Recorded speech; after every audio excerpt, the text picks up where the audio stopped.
आज नेप्से किन पुरै दिन विक देखियो? यो इन्ट्राडे सेलिङ हो कि ट्रेड नै चेन्ज हुँदैछ त? आउनुस् कुरा गरौँ।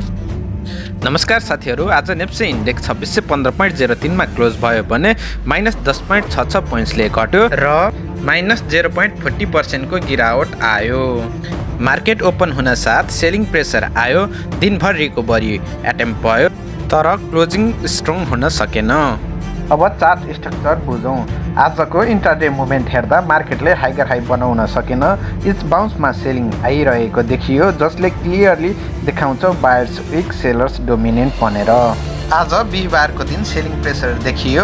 मार्केट हाइगर हाइगर लो बनाउँदै गएको हुँदा अझै पनि हामीले हाइगर लो एक्सपेक्ट गर्न सक्दछौँ। अबको बजार के हुन्छ भनेर हामीले राम्रोसँग वाच सन्डे गर्नु पर्दछ। जबसम्म 2580 भन्दा तल जाँदैन तबसम्म हामीले डराइराख्नु पर्दैन। यदि 2580 भन्दा पनि तल गयो भने चाहिँ हामीले सर्ट टर्मको लागि किनेको सेयरहरू केही बेच्दाखेरि राम्रो देखिनेछ। अहिलेको स्ट्रक्चर अप ट्रेन्डमै छ। जबसम्म 2530 भन्दा तल जाँदैन तबसम्म चेन्ज अफ क्यारेक्टर हुँदैन। त्यसैले लङ टर्म ट्रेडर्सहरू डराइराख्नु पर्दैन। यदि 2530 भन्दा तल गयो भने चाहिँ पक्कै पनि सोच्नुपर्ने देखिन्छ। अहिले नेप्से 2615 मा छ र सन्डेबाट ट्रेड गर्दा क्लियर प्लान चाहिन्छ। डाउनसाइडमा 2580 माइनर सपोर्ट हो। यो लेभल होल्ड भयो भने स्मल बाउन्स एक्सपेक्ट गर्न सकिन्छ, तर 2580 तल ब्रेक भयो भने मेजर सपोर्ट 2530 मा फोकस गर्नु पर्दछ।